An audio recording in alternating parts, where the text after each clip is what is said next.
Picture quality is not very good. I'll try to lower the lights once you start.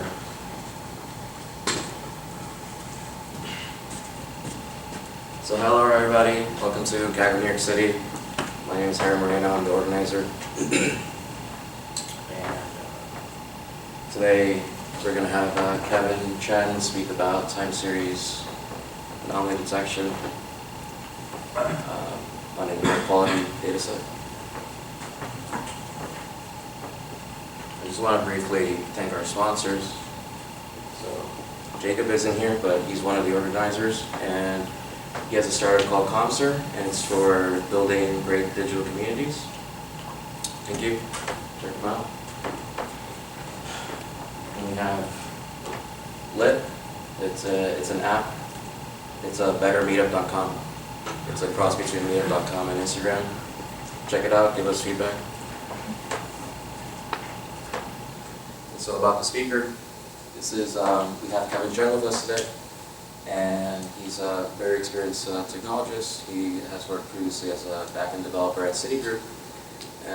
He's also worked as a data analyst at Aristeia Capital. Aristeia Capital, sorry. Got his bachelor's in computer science at UVA. He's a community member. Basically, he approached me. He's like, hey, I want to talk about this topic. I want to present this, and we're giving him that opportunity. If anybody else wants to speak in December, please reach out to us. Here it is.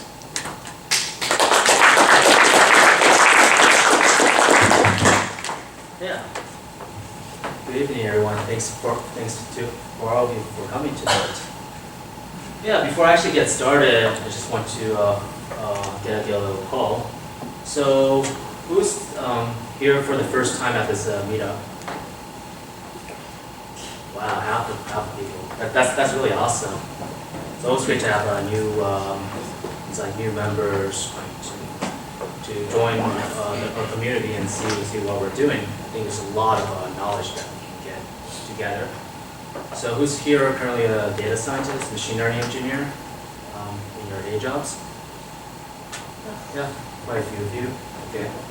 So who here are like either students or those transitioning careers looking to break into this space? Anyone interested? Ah, that's great. And who here is engineers, developers? Okay. And then anybody here involved with environmental science, policy making, health, those areas. Cool, and then we have a couple. That's great. So my presentation here will be, as Harry mentioned, it'll be, it's a bit mouthful, but it's time series anomaly detection using real-time air quality data. And the entire premise of this presentation is kind of trying to walk through more about this project that I've done. It's like more of a step-by-step. But before getting into my project, I can introduce myself a bit. So anybody read this book, The Messy Middle? Heard about this book? Anyone? One, two? Cool, so just a really quick recap. This book is about, written for like startup entrepreneurs that they wanted to figure out how to start from the beginning, form a new team, raise money, and then become a new unicorn venture. And this talks about a lot of this process where oftentimes a lot of people think that this process is very straightforward, but then once you're right into the middle of this venture, you find out that there's a lot of messiness going on, a lot of difficulty. And this book is talking exactly about this challenging process. That a lot of people, most of the entrepreneurs end up failing, but for those who survived and thrive are the ones who actually is able to overcome this messy process. And this actually really relates to my experience as well. Even though I'm currently not an entrepreneur, but I am a technologist and I have experience with a couple of different technologies. And technology, especially new innovation, is often very, very messy.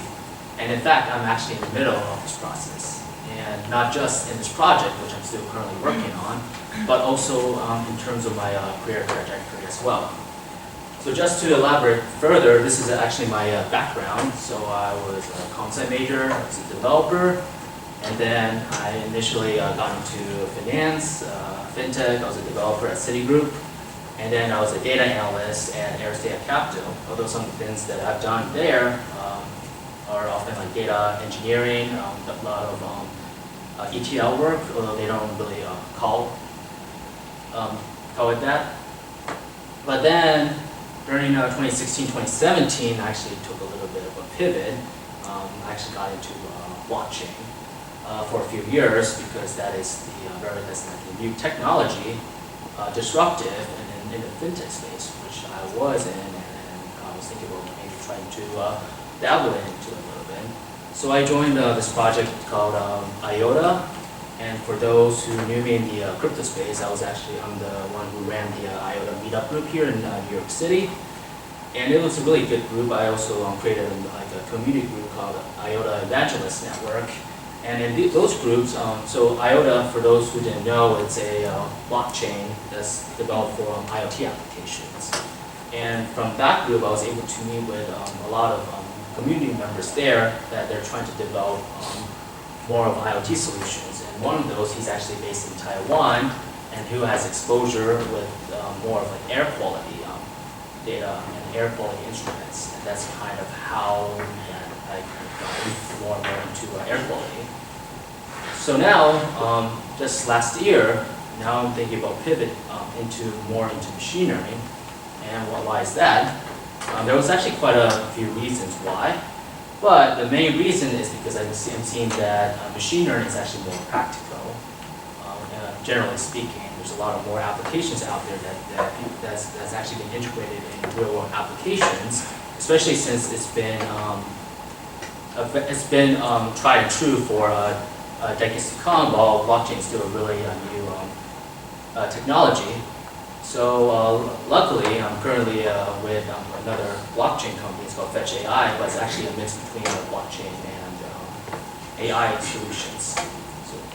So, but in short, the project I have, as a quick disclaimer, this project is on my own individually, I'm not currently representing any of the entities here. This is something that is on my own initiatives. So let's get more into the project. So this is the quick outline about this project. There's a lot of things to cover.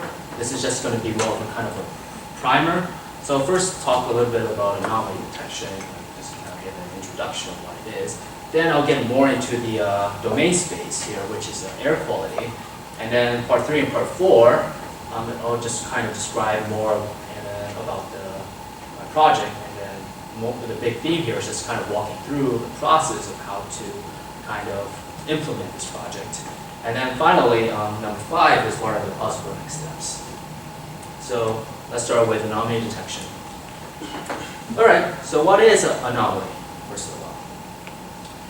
So the very intuitive kind of definition is it's just anything that is not normal, or any type of data points or observation that does not conform to any well-defined threshold of normal behavior. So it's also very interchangeable with the word abnormal.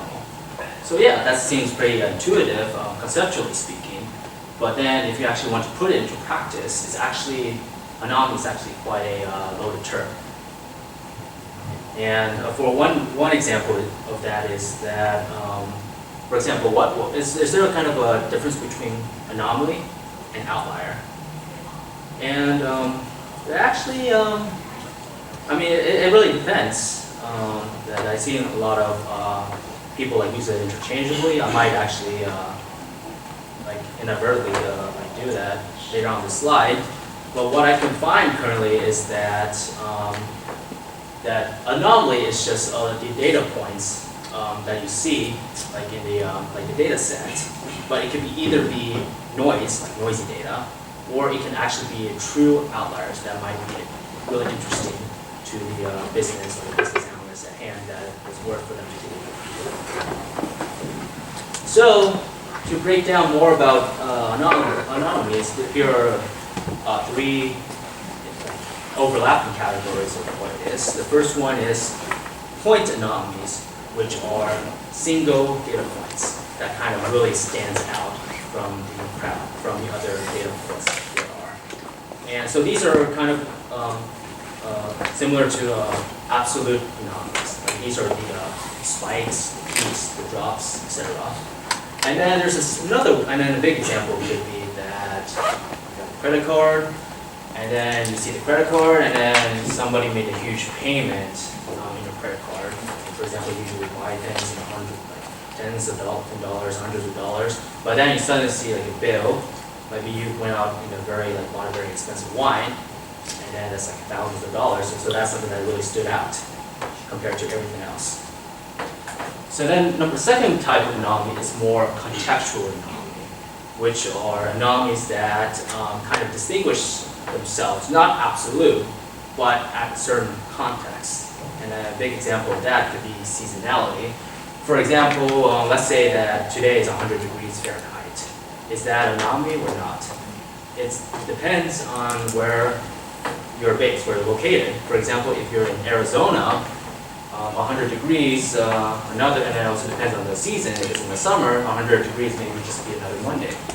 But if you're based in, let's say, a place called Finland, where they actually don't have AC, 100 degrees could be a lot. And for them, they probably haven't really seen that temperature before. So that's an anomaly to them. So in this case, it's more like geographic context. And then the last type of anomaly is a collective anomaly, which is that instead of having a single data point, we have actually like a group or cluster or sub-series of data points. That even though individual data points may not be an anomaly, but as for them as a group, they may have some kind of anomalous behavior. And an example could be that, let's say money laundering, which is let's say that you have like $500 that's coming into your account, $500, okay, not so bad. But then let's say that if you have like $500 coming in like almost every hour of every day, coming in like frequently, having all that together could be considered an anomaly, collectively speaking. So one of the reasons why I picked anomaly detection is because it's actually very versatile, and there's so many different types of use cases that you can do anomaly detection. So the classical ones are intrusion detection, cybersecurity, whether you have users, whether anomaly could be like a breach, some kind of a hacker that kind of breached the system and try to cause chaos. And similarly in vein, which are fraud detections, that includes like faulty transactions, like money laundering, e-commerce, credit card fraud. That's a popular competition, practice competition on Kaggle. And then there's also other use cases as well. For example, text data. Twitter is also very big in anomaly detection because they want to flag potentially inappropriate types of metadata, like text, etc. Image processing could be an anomaly as well, and I think that's one of the big parts in, let's say, autonomous vehicle, where currently, I think they're like 99.99% of the use cases, the autonomous vehicle is able to drive smoothly in at least 99.99% of the conditions. But right now, what is kind of preventing them from actually hitting the road is very edge cases. Like for example, you have like a car got into an accident, and it's like kind of somersaulting in the air, and then or like there's some like random things that are on the road, and then you have an autonomous vehicle, and these are like really rare events, and then there's a question about whether they're able to detect those and recognize those before. So those are anomalies. And then same thing with medical diagnostic, which is we look at potential like whether it's like looking at the skin conditions or something more like internal as well. And then hardware maintenance, looking at malfunctions. and then that can be used for predictive maintenance. And then finally, sensor data, which includes the telemetry, looking at potential outlier, like anomalous stuff from like sensor information, right? Whether it's telemetry or environmental data, which air quality is included. And it can also be used for your own data pipelines as well. So a lot of really interesting use cases that you can use anomaly detection. So what's the goal? So the first goal, the more baseline one, is obviously to able to detect anomalies when they come. So that means definitely minimizing the false. Let's say that if anomaly is a 1, then anomaly is like an on, it's like a 1 in classification, then it's to minimize the false negatives. So that's the base scenario. But then the second one is that you may also want to minimize the amount of false positive as well.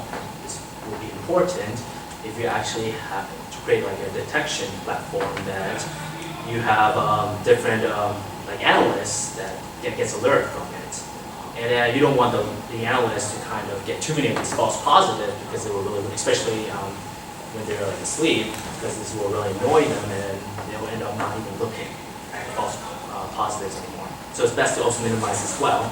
So not only you want to improve accuracy, both precision and recall, you also want to make sure that the anomaly is able to get detected as soon as possible in real time.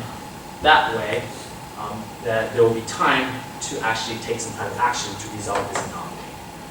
And the last thing that a business will want is that, okay, anomaly detection will work, but then you actually get the alert out 12 hours or a day after the fact, and that may be too late by then. And then finally, once you have all that out, now the question is whether you have this anomaly detection, whether it can actually scale, whether it can be used across various types of data sets. And this is where the value of machine learning comes into play, because it can try to automate anomaly detection, while like a lot of business processes right now, they often include just looking at different dashboards and having analysts and eyeballing the different like the data sets. That will be more difficult to scale. But then if you are able to use machine learning, these types of models, you can scale more quickly with fewer variable costs. That's if you develop the models correctly. So going back to how it relates to machine learning. So you can do anomaly detection in 2 ways. The first one is supervised learning, but this is also depending on whether you actually have the labels at hand. Like for example, like this row, this is anomaly. Like for example, this row of credit card data as a fraud, this row of credit card data as not. And in supervised, you can do either regression or classification. Regression is that you can have kind of a outlier score that kind of quantify how much of an outlier the data point is. Or you can do classification, like just like on-off switch. Like normal data is 0, anomaly is 1. But one of the key differences between anomaly detection and regular, let's say, classification problem, is that anomaly you often will have very highly unbalanced data. For example, let's say you have a cat dog photo, that's you can have a 50-50, 40-60, the ratio of the images there, but anomalies, because of the very definition of them, that the ratio between normal data to anomalous data could be very imbalanced. Like you have 100 to 100,000 or even more normal data per just one anomalous data. And that's why in anomaly detection, you may need to use more specialized types of machine learning algorithms as well. So those are supervised examples. Unsupervised examples is that you don't have any prior labels. So you need to actually have the algo kind of determine what are anomalous data on its own. And practically speaking, I think there's a more and more movement towards unsupervised, because in a lot of the different use cases, there isn't really any labels beforehand, or maybe it takes too much work to get the labels. And even if you get the labels, there might, because it's made by humans often, and humans is kind of subjective, they may miss like an anomaly or two or actually many. So in short, it's more practical, more like lightweight to use it unsupervised. But if you do have the labels, then it's good to use supervised whenever it's available. And oh yeah, by the way, yeah, if you have any questions, feel free to just let me know anytime in the presentation. You don't have to wait until the end. I have a question about the anomaly detection for the supervised learning.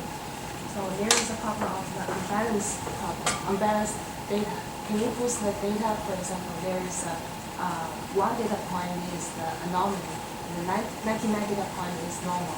Then can we boost maybe 5 anomaly? Can we boost the data by copying those 5 data points to make it is the equals numbers to the normal data point? So yeah, that's a good question. So the question is whether you can, so you only have a few, like 5 anomalous points, whether you can actually copy those, Yes. right? So your goal here is to try to make the classes more balanced, more even. Because there will, if the unbalanced, if it doesn't have the unbalanced problem, it will cause the algorithm easy to classify the new data set, new data point into the data point with more data set in the training part. So Yeah, so there's actually a few kind of algorithms that actually does that. So there's like, in order to kind of balance the classes, there's actually 2 approaches. The first approach is to kind of cut the amount of normal data, so matches the anomalous data, the quantity. The second approach is that you actually create synthetic anomalous data. Yeah, there's a couple of methods there, which is they use kind of like make like connections between anomalies and then put like different points of a new synthetic anomalous data around that. And then that approach is called SMOTE, S-O-S-M-O-T-E. And it's just more like a kind of a like model to kind of do such a thing. So creating like synthetic anomalous data. So could we copy the anomaly data set to boost the data set with its balance? Yeah, that's what it does. So before, like, so it's kind of like transforming the data set before you actually feed it into like regression models. For example, you kind of create these new types of synthetic data before. Okay, thank you. Okay. So next part is just talking more about air quality, which is the kind of the problem, like the problem of the domain, the use case I'm working on. So what is air quality? So air quality is just the condition of the air outside within like our surrounding. So good air is something that I think we can easily kind of detect whether it's good air or not. It's like clean, clear, healthy. Do whatever physical exercises you need. Go out there and don't have to worry have any kind of like health issues. And then the bad air quality is the opposite, which is bad, like more like bad in terms of that is harmful to the human health. And oftentimes bad air or bad air quality are concentrated with pollutants that are often man-made. So how is air quality measured?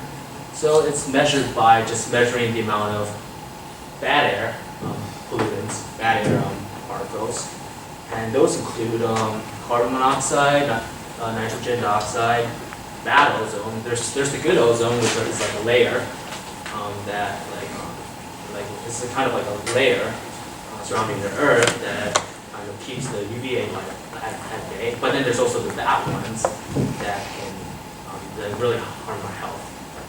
Particle matters under 10 microns. 1 micron is 1 millionth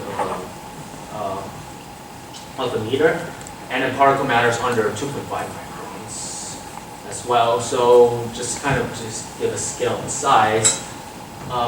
PM25 is 30 times smaller than like the width of a human hair, so it's that small. And initially, a lot of people use a PM10, but now PM2.5 is becoming more popular because they have more advanced sensors that's able to detect smaller types of particle matters. And oftentimes, very small particle matters is very bad because it can actually infiltrate like your filtration system actually get into your home, and it's usually kind of a lot of nasty stuff there. So what a lot of the environmental scientists, what they did is that they get all the different types of particles, they kind of get the data, aggregate them, and then produce this air quality index, which is something that's more easily to kind of show to the for public awareness. So they have like the different rankings from really good, which is no problem, moderate is a little bit of a problem, but okay, to more like unhealthy, which is depending on the ranking, it could be very unhealthy to very sensitive, people with medical conditions, to very unhealthy to hazardous, which is unhealthy to anyone, and you need to stay indoors at all costs. And so this is kind of like the threshold usually, and somewhere moderate and healthy is below like 70, like 50, 70, and anything above that is deemed unhealthy. And then here are all the different AQI scores worldwide currently. And maybe this is something that I can give to you guys. Anyone as a data scientist, data analyst, maybe if you can give some kind of inferences here. Anyone wants to take a crack at it?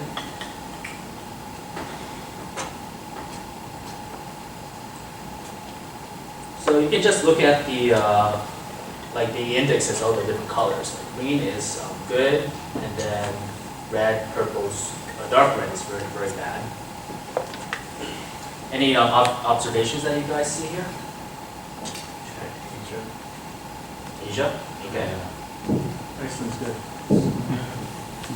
Yeah. So which countries have good air condition, air quality? Which one has bad? We know nothing about Africa. And yeah, that's true. I'll get to that later on. So which one has good? Which one has bad air quality? Just to start. Very good. Australia looks good. Air quality. Okay. Which? Scandinavia. Okay. Which ones are bad or very hazardous? China. Some socioeconomic. Yeah, that's Get to that. Yep.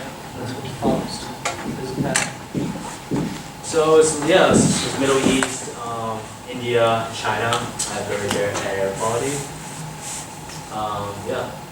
And this is kind of like a hypothesis, which is what you mentioned. I think one of the reasons why is because they're at large, generally developing nations, and the first one is that they focus more on like a lot of economic development and growth, and then the second one reason why is that those more developed countries tend to have more technology that can actually produce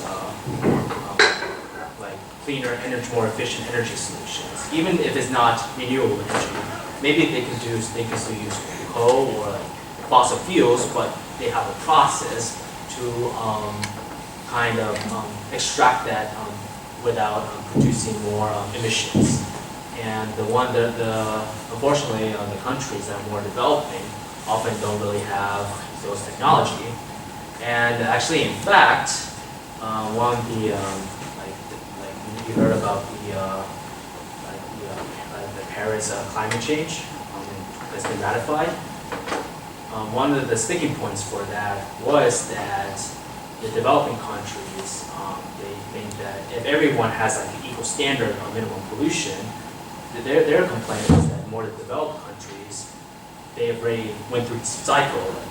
They polluted a lot, but then developed cleaner energy. So they already the developed countries already have their share of pollutants. So why does the developed country has to be in the same standard already? So they're proposed, and then the mitigating factor, compromise, was that the developed countries would actually help to do a lot of the green technology transfers to developed countries. So where did the different air pollutants come from? So come from a lot from transportation, exhaust, cars, traffic, construction equipment, and then there's often a lot that are from airplanes as well as ships, and then also fossil fuel burning that includes in order to generate electricity, and then one of the big components of that is actually data centers. That they often need a lot of energy in order to keep all their servers running. Chemical reactions, including generating energy as well as manufacturing, and then natural sources such as wildfires as well. And then going back to the different air pollutants, they more or less all come from these areas as well. So how does it differ from greenhouse gas? So real quickly, air pollutants measure more about human health, and the less of these pollutants out there, the better. So the most optimal is having all these air pollutants be zero. While greenhouse gas is more of like a metric that indicates contributions to global warming. And one example is CO2, which is that CO2 is not necessarily inherently bad for us because we breathe out CO2. But if you have too much of CO2, really we have a lot of like an impact on the dynamics of our weather system. That can have more impact towards different environments as well, including melting, ocean acidification, or a melting of glaciers. So air quality has actually been in the news quite a bit. The first one is India, especially in New Delhi. They actually had an emergency because their air pollutants got really bad that it became like equivalent to actually smoking 33 cigarettes a day. And they had to take drastic action. For example, cutting school and cutting people from going to work as a way in order to actually have to force people to stay indoors, and even if they have to sacrifice doing their day-to-day activities. Same thing with Africa, although we don't really have data information from them, but they've also been rapidly developing as well. And with the development, that is one of the externalities is the rise of air pollutions. And even in the United States, although we are relatively have good air, but the amount of the air pollution has actually been rising up because there's more environmental deregulation that's been set by the EPA currently. So what's some of the solutions here, and how are we actually getting these air quality data in the first place? So it's like an interesting story that in 2008, Beijing was having the Summer Olympics, and but then one of the issues that they have to tackle was the smog problem, that they want to minimize the amount of smog. But then the U.S. Embassy, they wanted to kind of fact check progress of reducing smog themselves, and what they did is they actually installed their own environmental sensors on the rooftop of their embassy, and actually monitor the amount of PM 2.5, and then they actually publicly broadcast it. And then these public broadcasts actually shows how bad these higher alerts, and then this is too much of the chagrin of the Chinese government. But then this actually kind of catalyzed this movement of actually having all these different governments, including China, and particularly India as well, for them to actually, with their environmental protection agencies, actually build these types of weather stations that can actually monitor air quality as well in these different cities. And now we have the different third parties, APIs from created by nonprofits is able to kind of aggregate these data, and then is able to kind of broadcast that out publicly. So yeah, so this is kind of a visualization example that I have at 3 cities, New York, Dhaka, and Delhi. So this is measuring PM 2.5, and this is the threshold between what's healthy and what's hazardous. And then you can see that Delhi recently it actually spiked up beyond the hazard line. Now the question is whether this is actually indeed true outliers. And the articles from last slide indicated it is, but that's something that we need to double check. And then this is where, going back to anomaly, this is where anomaly detection can play a role in air quality. And the goal that I have for this project is to at least first use anomaly detection to detect my own code or the API aggregators, whether the data is indeed correct, or whether there's any data issues from the software end. Or I can also detect to see whether there's any data issues coming from the sensors itself, from the environmental stations. There's a question in the front. I was curious why you cared if it was anomalous or not. Like the air quality in Dubai or wherever it was. I mean, what is it you would get from knowing it was anomalous versus not anomalous? Okay. So, so a potential use case for the anomaly detection, it could be that, let's say that there's no anomaly detection, and then without that kind of filter, maybe that there's this bad data, and then you maybe have a application downstream that then just broadcasts like some kind of emergency that's going on because of that data. The anomaly detection here could try to fact check this data, whether it's indeed bad, maybe alert it first before it starts to get broadcasted. And then it could be possible that maybe the app, maybe they develop their own rule-based systems to kind of try to fact check it first.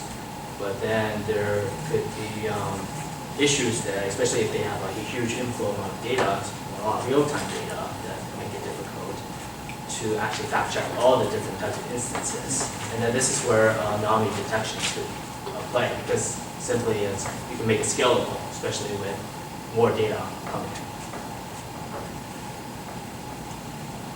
Although the true goal, at least from what I'm trying to do here, is that whether after getting across all the different noisy data and trying to kind of use it to fix those noisy data, is whether I can actually use this detection algorithm to actually find even more interesting anomalies that couldn't really be explained, and then maybe this might be something of interest to the environmental scientists, policymakers, or even third-party applications for them to look into. Who knows? So now it's getting more into more of my project. Initially, I wanted to have one section dedicated to my project, but then because it took a while working on data wrangling, I thought it would be good that I can kind of describe more about the data, like the preparation process, and then do another one for the actual analytics. So for this one is how to get this data and kind of polish it from scratch. So this is a quick end-to-end data pipeline, and then these are the data sources that I got. These are the API aggregators getting it from all the different environmental stations. And then I got the JSON API. I put it into my own cloud virtual machine. And so I have jobs there that kind of triggers and gets these APIs, posts it into PostgreSQL, do final more cleaning there. And then finally, have the clean data sets, then I use data analytics. And then you can see that here is more data engineering work, and this is a lot of effort to work on this. And then data science is, and then once you have all this, then you can do more cataloging. So these are the four data API sources. They help with the aggregation of all the air quality data from cities around the world. Some are NGOs, others are actual like startups that are also trying to sell their solutions on the side. But for currently, one of the benefits is that they're all open source more or less, so I can get their data freely. So I'm using these three. This one I might use later on because they do have an API of it. So I'm getting the data from these 60 major countries. Of course, the hotspots are in Middle East, Eastern Europe, India, and China, and East Asia, which reflects on the kind of the AQI index that you see. So I'm trying to get those cities and then try to drill down from there. And then regarding the features of this data set, is there a question? Yeah, real quick. Are there multiple sensors per city, or is it just one sensor per city? Good question. Now I'm actually going to get to that. Okay. Yeah. So the features is it's actually all the air pollutants from the AQI plus the AQI itself. And then here are some while I was working on this project, here are some kind of design questions that I had for ETL. You guys know what ETL is, right? What's ETL? It's extract, transform, load. And then that is just more data engineering from getting the data source, transforming it, that's extracting, transforming it, like processing it, wrangling it, and then loading it, and then putting it into some kind of table or some reports. So then the data scientist or the analyst can then see it downstream. So in order to build that, the first question that I had was whether I should build this locally or on the cloud. And initially I was working on this locally, but then I was thinking about, okay, I want to run my like my scraper 24/7 that gets the information from the APIs. So then I ended up saying, okay, I'll use Google Cloud, especially since they have the $300 credit, which is nice. And then I'll put all my jobs there, and then it would just trigger 24/7. So in terms of production, I'll put it on the cloud. Now the second one, which is quite interesting, is whether I should use SQL or no SQL. And then a quick spoiler, this is time series data. So there's actually two big time series databases out there. First one is timescale, and the second one is influx. Timescale is SQL is actually based on PostgreSQL, and then InfluxDB is NoSQL. So I actually initially tried to use InfluxDB, but then found out that they have their own type of querying language because there's NoSQL, and then because I had previous background in SQL before, and because I don't have to really deal with so many features, only 7 at most, that I can do a relational database. So that's why I ended up doing SQL. And finally, the last question is whether I should use Python or SQL for wrangling. And then actually ended up doing both. So now, and then here are some of the challenges that I have. So one of the challenges is that there's these different types of formatting differences. For example, one of the APIs, AQI, they had the parameter, which is the city, and then they have like all these JSONs for all these different parameter and value. While like for the other types of APIs, they actually just have one city and then post all the different types of air pollutants right there. So then I had to have different kind of queries to kind of process each of them individually. And since I'm also using different cities, I also have to deal with time zone differences, and I end up doing UTL. And then another one is that in those different air pollutants, they actually have different measurement units. For example, PM 2.5 and PM 10, they have something that's called like a microgram, per cubic meter of concentration, while the other ones, such as carbon monoxide, SO2, their units is in particles per billion, or ppb. So I also have to take that into account.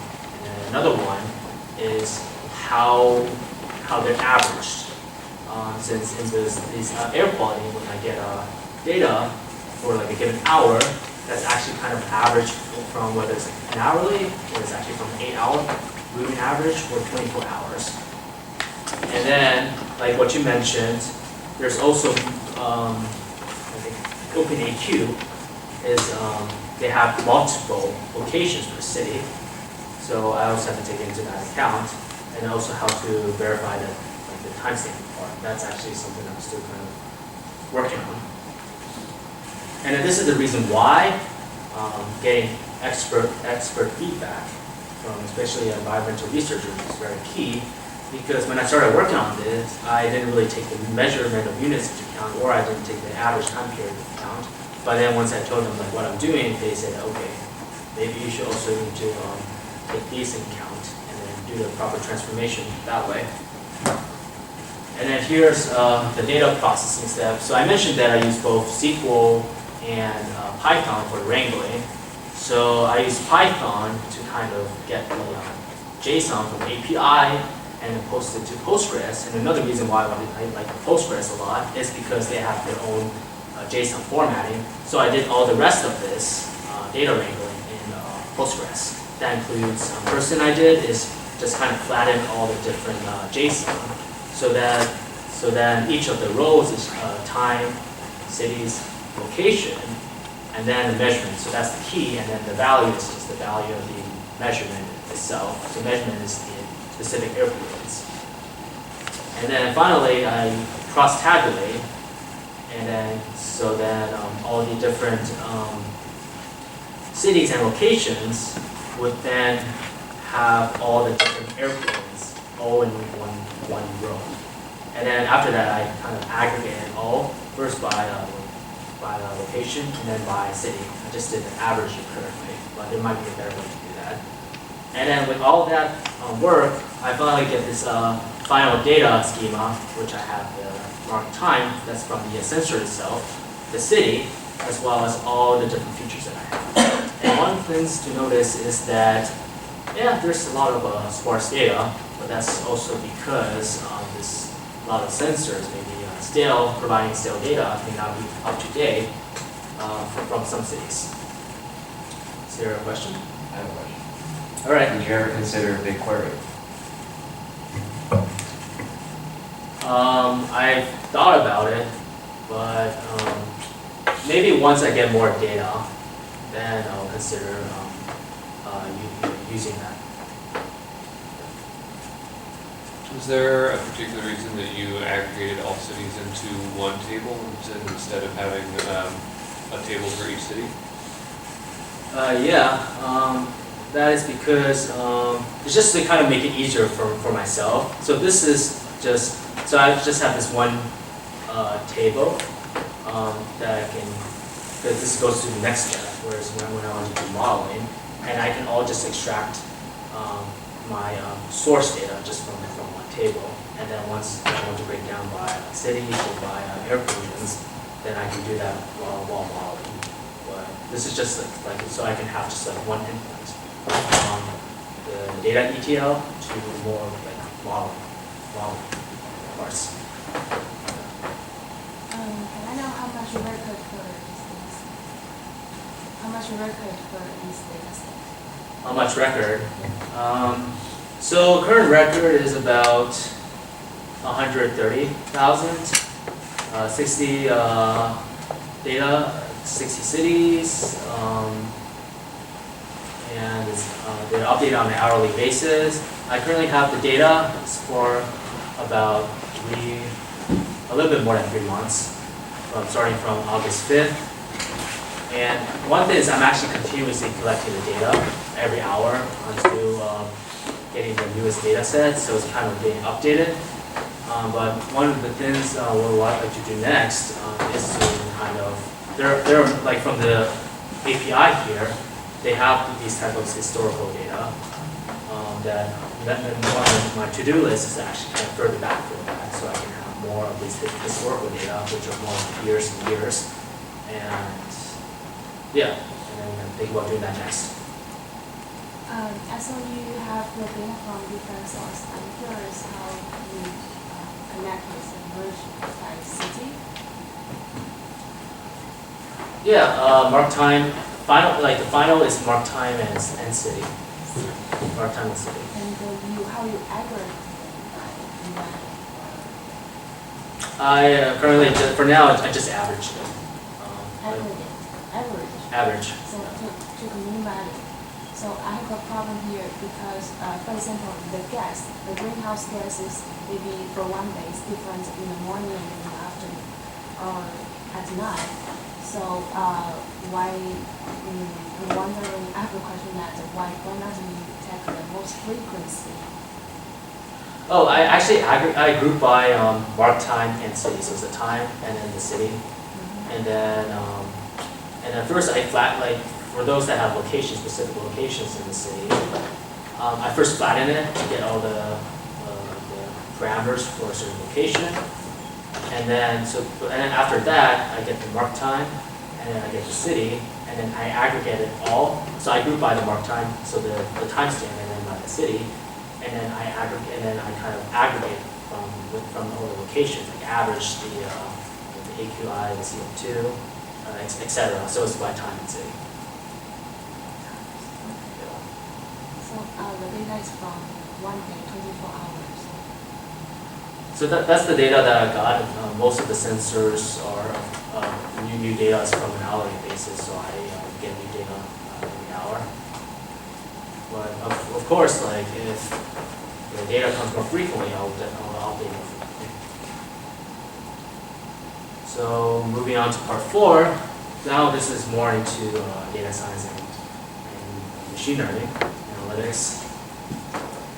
So before getting into the different types of models, the first thing I did is doing more, just kind of exploring the data. First part is time series data, and then you need to take something called temporal continuity into account. And the second part is also from kind of my some knowledge regarding air quality. It's likely non-stationary, so it's like kind of a trending upwards, and there might be unstable variance. And another thing here is that I just got the data itself. There's no labels.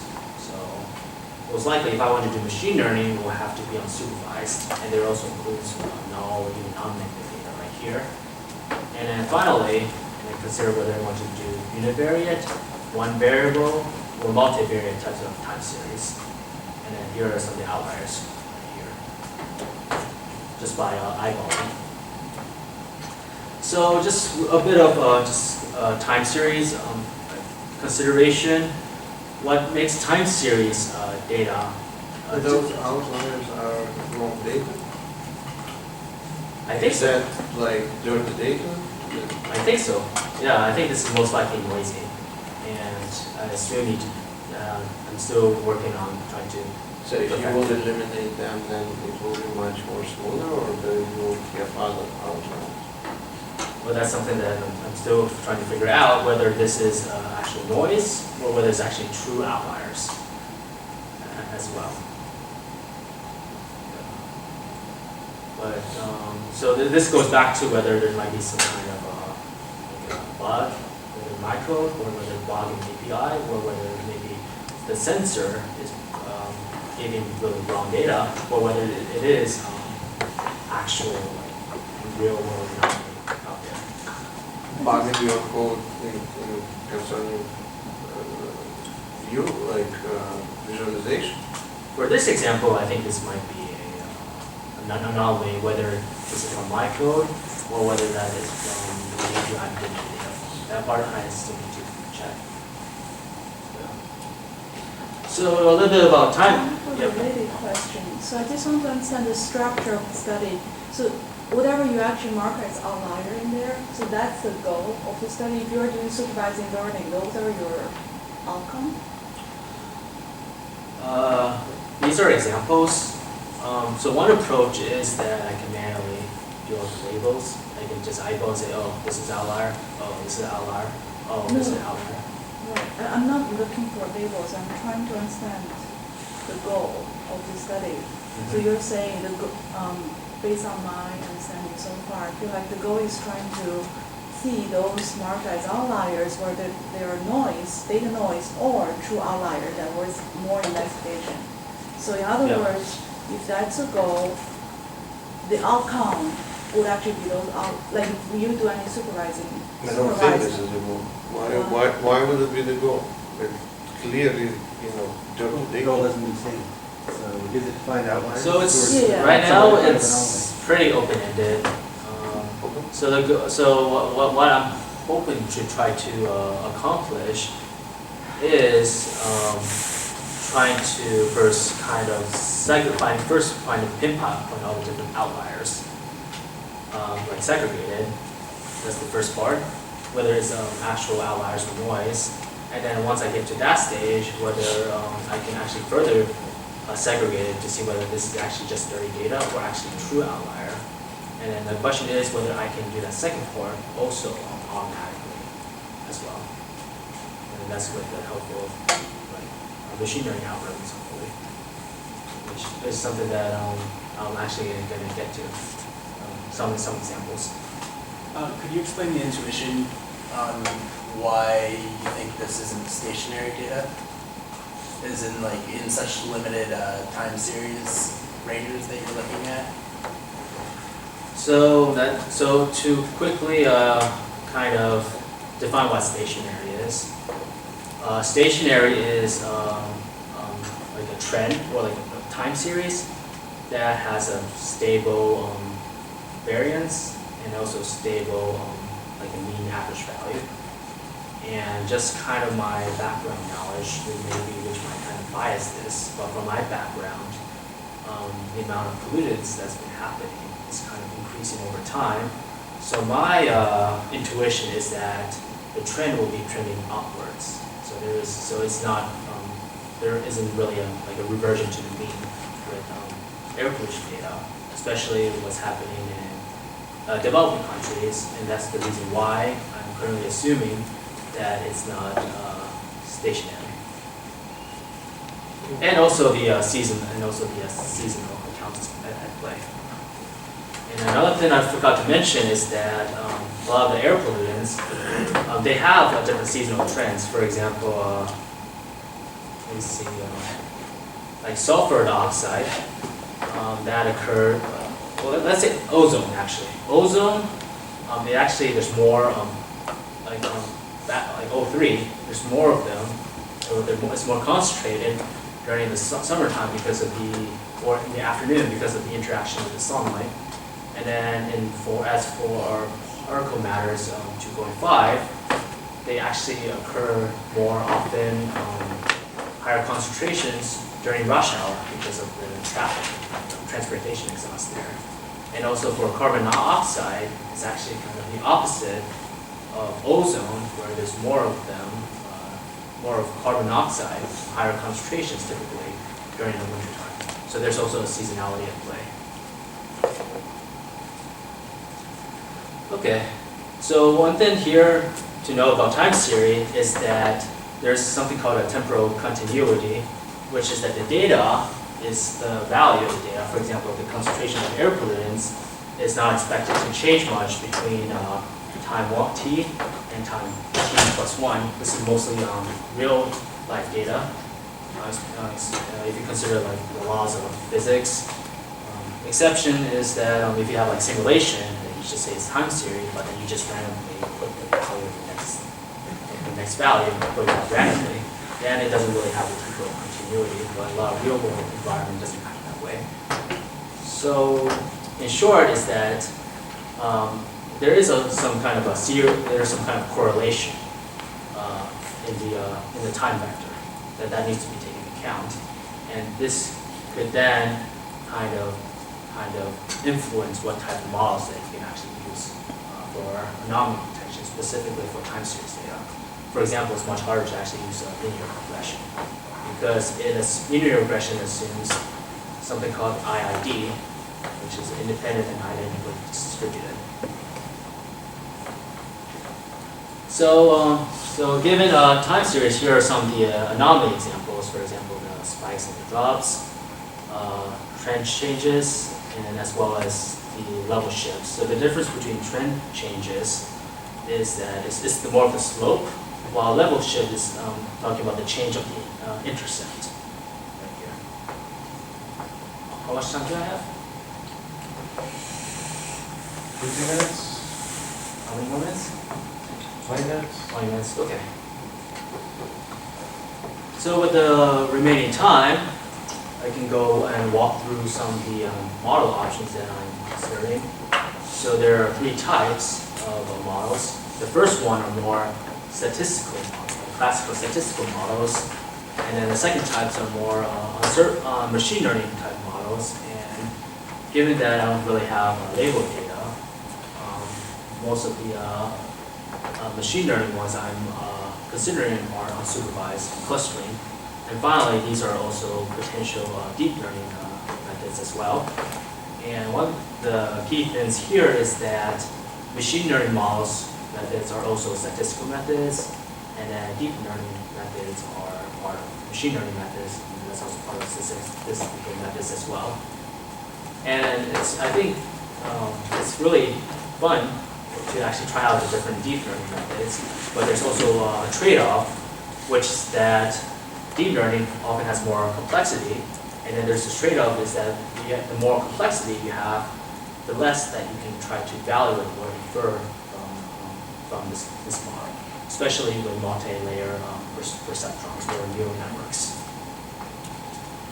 So the first one is ARIMA, autoregressive integrated moving average model, which is just like in a nutshell, is a combination of autoregressive models and moving average model, plus also a differentiating factor that is a way to kind of take out the seasonality.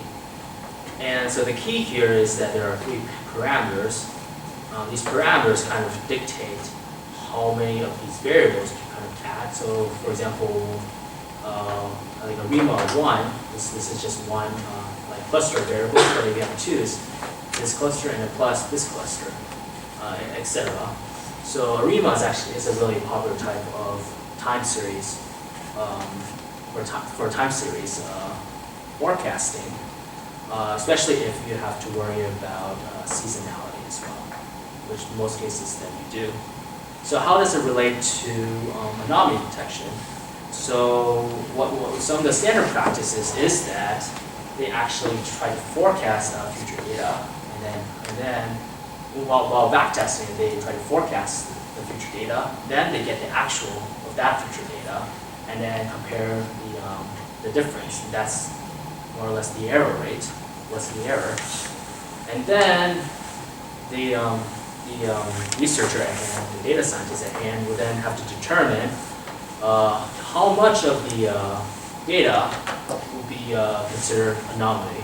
For example, whether they only say like the top 1% that has the highest amount of error will become anomaly, or whether it's maybe like 3 or 4 standard deviations regarding the error. And then the second one is similar to ARIMA, which is called Holt-Winter.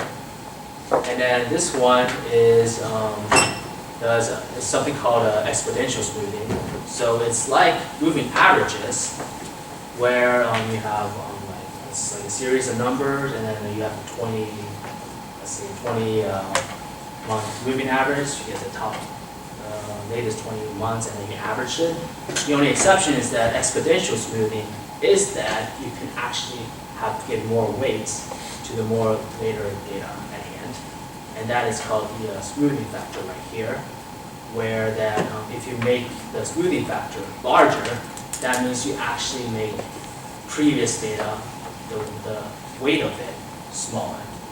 So what Holt-Winter does is that they have something called a triple exponential smoothing, which they actually make this more complicated formula.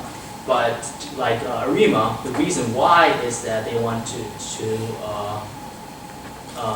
work with time series that take seasonality into account. So they have this formula here that kind of takes into seasonality, and also like Arima, whole winter also has these parameters that you can parameter tune to kind of dictate how much smoothing that you want to do for each of these variables.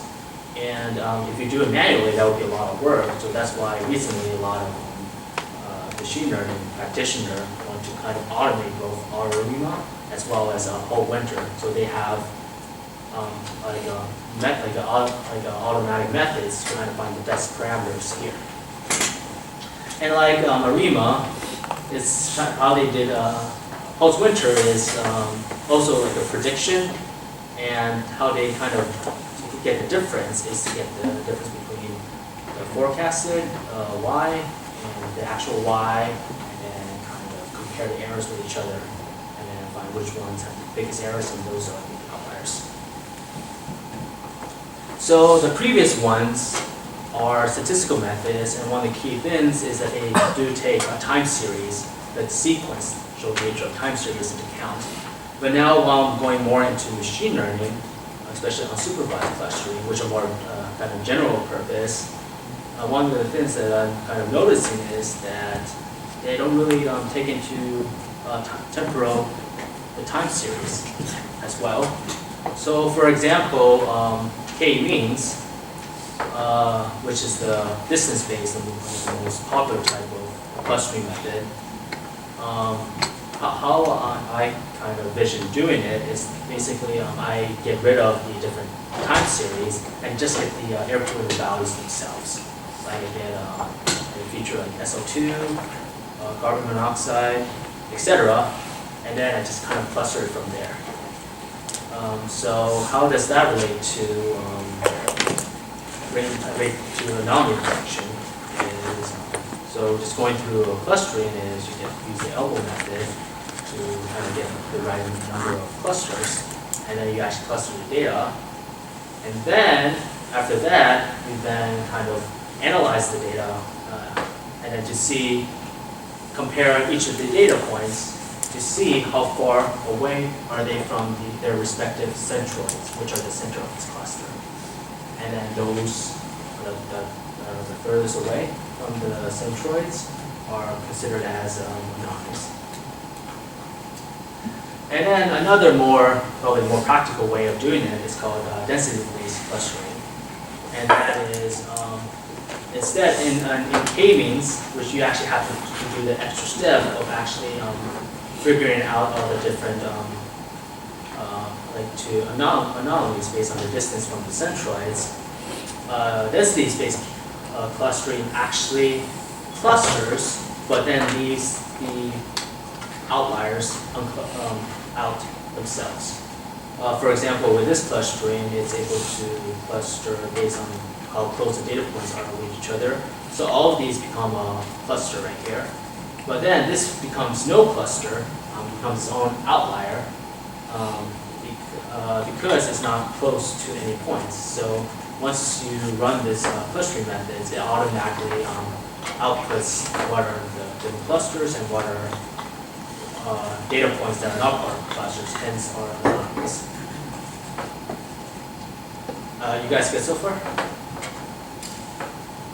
There we go. I don't know if you can like quickly explain the elbow method, as I forget how that works. So real quick, elbow methods is just kind of capturing, you know PCA, right? Principal component analysis, which is the goal of PCA is to reduce the number of dimensions or the number of features while preserving as much information as possible. And the information means like the variations, like the variances between the different data points. Same thing with elbow method. Here is this part is the amount of the information that the clustering is able to get, and here is the number of clusters that you have.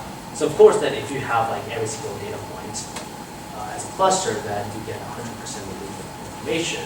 But then if you get less and less clusters, then you start to lose more and more of that information. So the goal here, but then on the other hand, if you put too many clusters, that makes it so really confusing. So the goal of the elbow method is to kind of find the right balance between those two trade-offs. And then using the actual elbow here is to find, trying to maximize the amount of information that you have while minimizing the amount of clusters, in short. So basically, you're trying to find that red dot, which is second derivative equated to 0, right? Yeah, so that's kind of like for like finding like the elbow part. Right. So, How do you differentiate your code? that's a model that you run. So it's another type of model. So you run that model, you find K, and then you run this Exactly. model, and you break it into the It's not a K. continuous function, that's not how you do it. We just look for the elbow. You know, it's discrete, right? You have to pick the number of clusters, so it's not. But do you need to even experiment? Suppose you find that in this case it's, I don't know, 2.8. So do you need to experiment with 3, 2, and 4? Well, it's never 2.8, it's always an integer. So I mean, the practice is that It's a number of clusters, it's an integer. Right. Yeah. Second derivative equal to 0 is not exactly Oh, integer. yes. So you need to, do you need to try 2 and 3 and find out which one is better approximate? In this case, because it's real red dot between 2 and 3? Oh, this is 2.5 and 5, but usually what happens is if you have like a fraction, then you Okay. probably round to the nearest cluster, like an integer. But even if you see the elbow method, sometimes good practice could include just testing out different adjacent clusters as well, like 2, 3, 4, etc. But in any case, you don't need to write the algorithm for elbow method, right? You just use your API, just call the API and Yeah, it gives you just the number. like the cluster methods itself is an algorithm, like a one-liner. Same thing with the elbow method. You have a program that does that. I had a comment about the REMA. So the I actually, the I is the differencing term. It's to take away the non-stationary and make it stationary, not the seasonality, because there's a seasonal ARIMA. This ARIMA assumes no seasonality, but the seasonal ARIMA, you have 3 additional parameters to account for seasonality. Yeah, that's a good point. Yeah. And Yeah, the actually, I. I've seen both cases where people call this seasonal ARIMA, while there are other kind of articles I read. They just call it ARIMA, but then they have this type of definition. Right. I was just saying the I is to take out the seasonality. It's to turn into stationary. Oh yeah, okay, good point. Thanks. Thanks for that.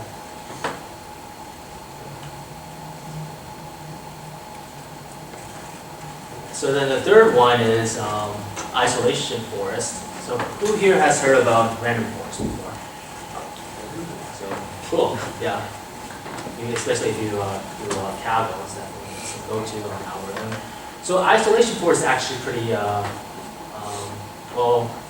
First, I'm using isolation forest as an unsupervised learning, especially for clustering. But in terms of how to actually implement it, it's actually pretty close to random forest. But instead of random forest, that you kind of slice and dice to find the different the classification, like segment them into classification. You use the isolation forest to kind of partition the different data points based on a given axis, and then you get to kind of slice and dice all the data points out. And then how this relates to anomaly forest is that the anomalies or outliers, you can tend to partition them out earlier, so there is a less amount of steps you need to take from the root node, which is all the data sets, to, and once you partition, to kind of get to the outlier. While more other normal data points that are more kind of clustered together, you'd have to take more and more partitions, more and more of these steps in order to kind of finally isolate them out. So then once you have that, then you can do, and then with the isolation, so that's a single isolation tree. So the isolation forest, where you have a bunch of these types of trees, and then you slice and dice them, average them, and then find out which of these data points are the easiest to work with, are able to isolate with the fewest amount of steps. So now we get to the more of the deep learning part. And then this one is recurrent neural network, LSTM. And then unlike unsupervised learning, one of the benefits of RNN is that it's very popular for sequential type of data sets.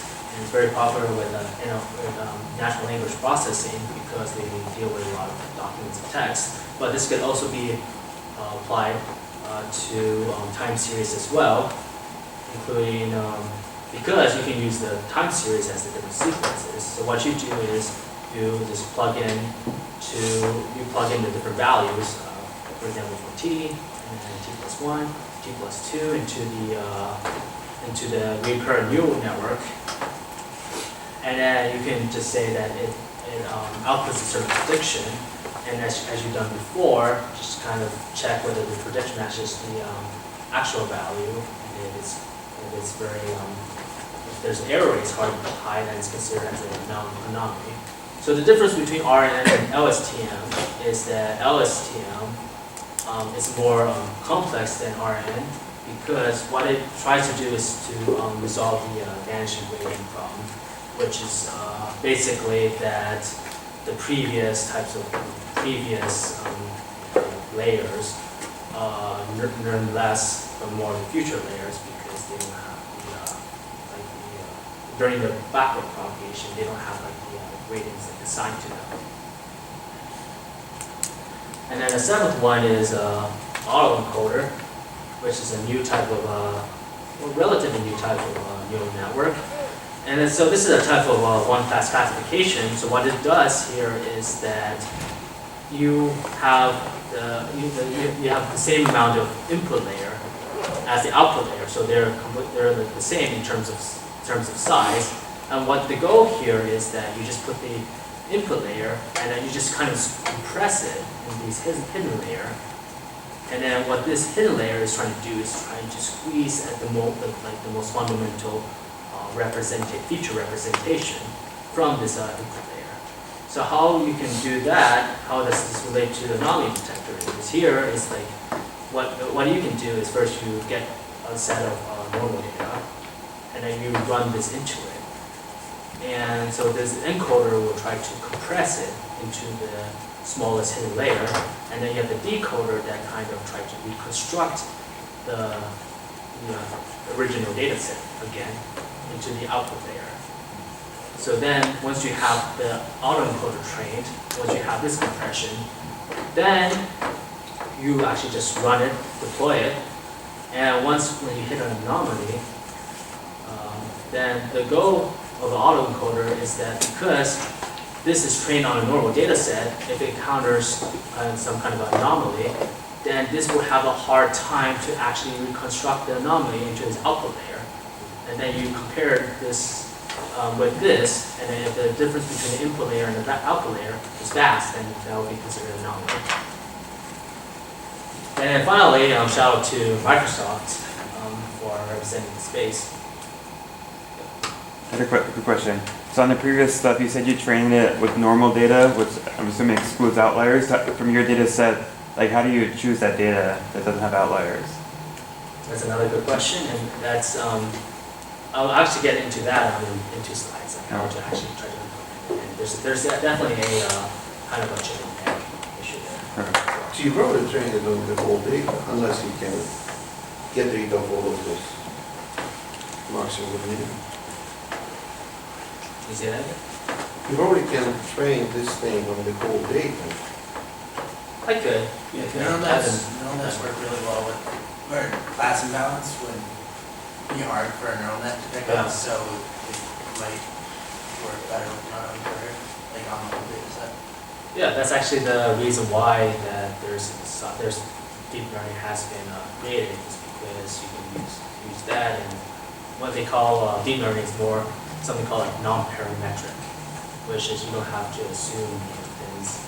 And one of the assumptions, a lot of like more typical machine learning is that the classes are relatively balanced in order for you to kind of detect outliers which are not. For example, if you want to do like a logistic regression, and then you have outliers, like you have 1 million normal data and 5 outliers, and then you can just say your model is just equals to 0, and your accuracy will be like 99.99995, which seems really, really cool, but you don't really end up not detecting any outliers. But for like these deep learning, such as an autoencoder, you can have more like flexibility to just run different things. Yeah. 4 minutes. Okay. So now it's getting to more complex types of models. And the first one is Microsoft Azure, which has the Anomaly detector API, which you can use. So what it does is that it's a kind of a fusion between, they have something called the saliency detection, which kind of tries to mimic like obvious detection of notable things, which is like usable in computer vision, with CNN as a way to try to detect various types of time series.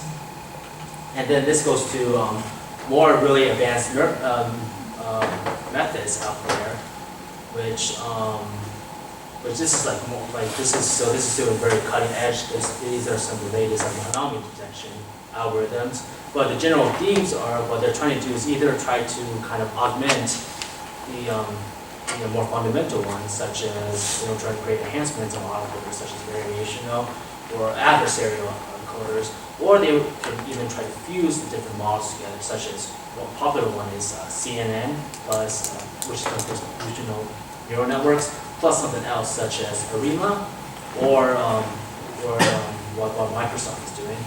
Or the third one is that they actually want to create a platform that creates like a bunch of ensembles of different algorithms. And the entire goal, why they want to do that, is that they want to make the model with a flat framework, general purpose enough that they're able to take into account various types of time series. So once they have that, then their models could be more used by people with less experience in machine learning, rather than having machine learning a practitioner having to kind of customize, pick and choose these more fundamental machine learning, which ones are the best ones, because they're often very narrow in terms of their applications. So how should I structure my machine learning implementation with all of that? So my thoughts is that just, let's say that I have a given city, this is the time, this is the training set, and then I only have my normal data set only. I'll get to some ideas about how to remove the anomalies. But I first train this. For example, maybe I run this through an autoencoder, and then yeah, I get rid of the different anomalies here. And then I use the test set, which is either I can use even more like prior versions of the data, or I can use like a data set of another city, and then finally deploy it. So then the question is, okay, how do I take away these bad data to begin with to create my training set? So this is where maybe I can try to combine the different types of models. For example, I can use statistical methods such as or Hall-Winters to initially clean it, and then get the training set. And then after that, once I have the training set with full with kind of normal data, then I can probably use some deep learning algorithm, such as the autoencoder as well. Although I think one of the key takeaways from all these models is that even though you run through the models, you still have to kind of figure out what is the threshold to become an anomaly. And that part is something that I'm still kind of working with, and this is because I'm working with air quality data. They may have their definition of what are the thresholds or anomalies, so this is the reason why it's good to be close to the stakeholders at hand. And then finally, here are the possible next steps. Is to so next step is hopefully once I continue work on this project, I may do like an update to see what are some of the results that I'm getting from the different types of models. And then the second part is trying to expand more about the air quality data sets, such as getting a more historical data set, incorporating new types of data. And then one of the things I'm really excited about is one of the APIs air quality APIs I'm working with. They're actually rolling out this low-cost, wide area air quality sensor data. Currently, what I have is from these environmental stations from the different EPAs. But this is a way to kind of, is an opportunity to get more different types of data as well. Hopefully more like in real time for more different types of locations per city. And then the third part is just continue to experiment with different types of algorithms. For example, the more advanced ones that I mentioned. And then another part where I can try to learn is more like online learning, where I can have machine learning to actually train on real-time data while it comes. And then the machine learning will pick up the data and then actually learn from there. Yeah. Okay. Moving on is that if I want to take this even further, another idea is to kind of map with other data sources, for example, industrial data, for example, from transportation data or energy data, and then to kind of see how whether there could be some kind of correlation between the industrial data and the activities of the air pollution data as well. For example, like transportation data, whether a lot of transportation leads to an increase of certain air pollutants, and then if not, then that could be something that may be like an outlier that might be interesting to figure out why. And then finally, we're expanding the machine learning scope. So anomaly detection is actually pretty similar to predictive analytics. So I think you can actually use these two together, use anomaly detection to take out the faulty data and then run those through predictive analysis, and then as well as anomaly detection too. And then finally is to engage with key stakeholders, including here are the domain specialists, or the environmental climate scientists, as well as potentially cities and policymakers, and as well as you guys, the data science community as well. And I'd like to give a quick shout out to OpenKQ, since they've also been helping me with this project. Thank you so much. If you have any feedbacks and ideas, please let me know. And I welcome any help that I can get for this project, because as you can see, it is a lot of work. It's an end-to-end project, and any contributions will be really, really appreciated. Thank you.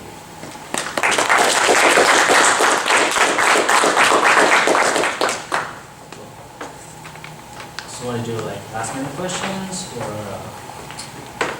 okay? Maybe we can take a couple more.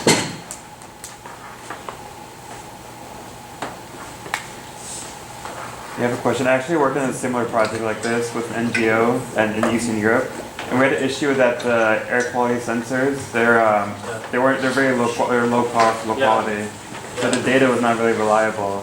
I was just curious, like you mentioned using more from like EPA data, so that's more reliable. But how would you kind of factor in the kind of error rates or the quality of the sensors? That's a very good point. And one of the things about the different APIs is that they say that they don't really have, they say that the data is what it is. They don't really take like responsibility of the quality of the data. But that's something that if you want to really like dig in, you need to get really involved with the kind of with the stakeholders, probably from our side, direct stakeholders or the API aggregators, and ask them like how are they kind of sourcing and vetting the data, and whether there might be a better way to do that. And so it's always a kind of like a continuous process. Are you aware of Plume Labs and like their API? They're another air quality kind of NGO startup kind of. I actually heard of them. I think OpenAQ actually kind of mentioned it to me, but I'm not sure whether you have to pay to use it. If not, then maybe I can also include their data set too. So when you actually try to predict it, you predict for a given city, right? And my question is, how do you train the model? So you have one model for a city, like you mentioned, 60 cities. You have 60 models per city, or it's independent of the city? Good question. That is where it's kind of where I'm still kind of experimenting. I'm starting out with univariate time series data, so it's just one city, one pollution type. But I'm hoping that I can do multivariate time series as well, such as like one city, multiple types of air pollutants, or maybe multiple cities, multiple air pollutants as well. Just to kind of experiment, running it through different models and see what kind of results I can get. Also for the ETL part, the transformation part, you use Python to do the transformation, like the every 1 hour micro batch that you have. So the Python here, I just get the data from the source and then put it as the raw JSON file as it is into the Postgres, and then transformation I do it all in Postgres so far. You're like using queries. Yeah, using queries. And the reason why I did it is because once I did it, then it's already in the tables. Right. But then in terms of actual machine learning model and all that, is going back to Python, which then I pull out from that one table.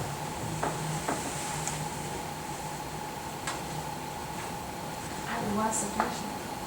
I hear that we didn't mention the future engineering for your future challenge, future mission. I think instead of to find more data source, you could do some future engineering based on the current data that you have. You transfer, for example, there is a 2 greenhouse gas. There is a 2 carbon. Maybe you could find out the difference between these 2 greenhouse. Maybe there is have some relationship with the target.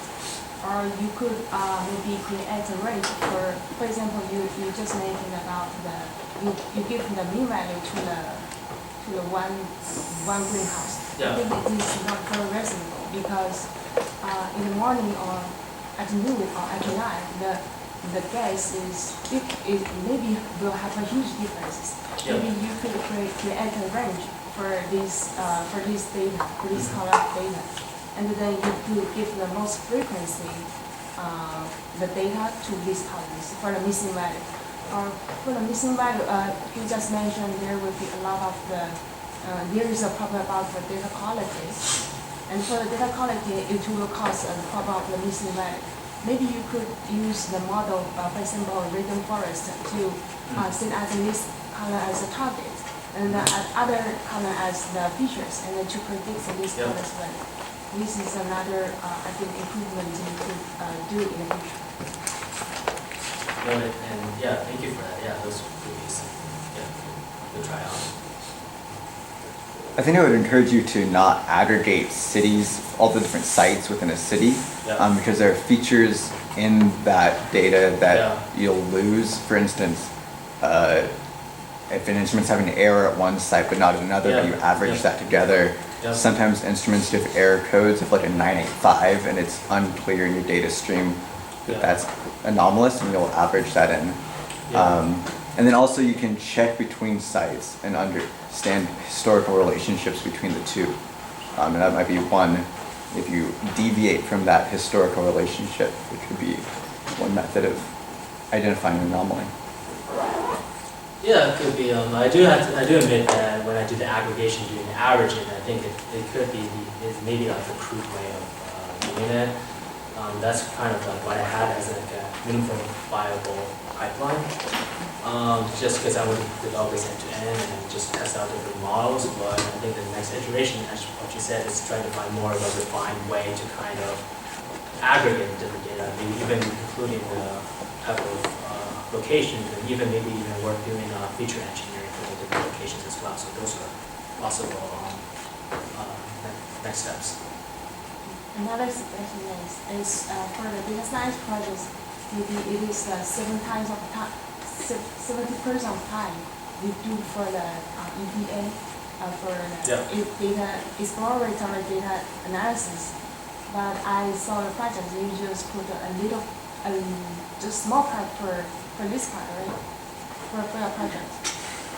Can you repeat that again? You did the EDA maybe just for the. You said EDA? Yes. Yeah.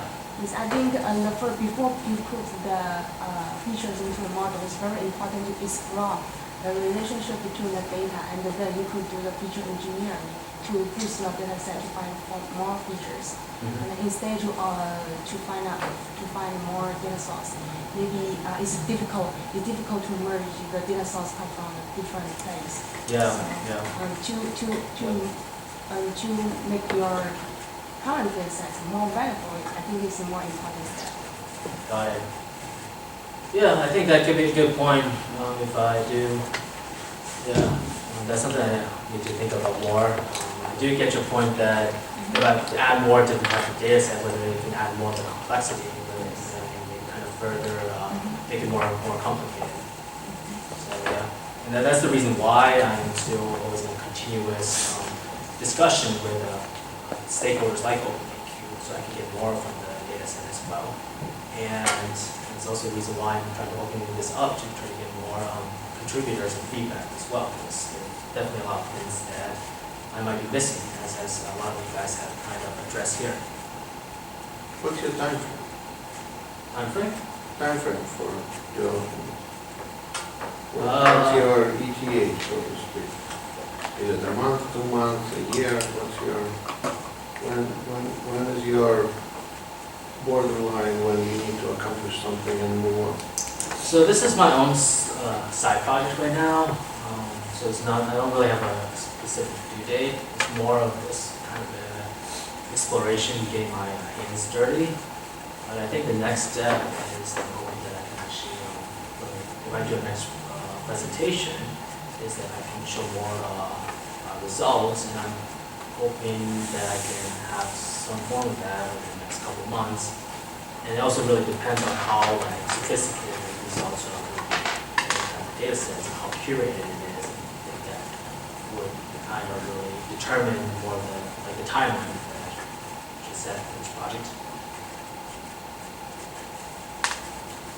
At any point, do you plan on publishing the visual results or ongoing results of this experiment, either on a website or?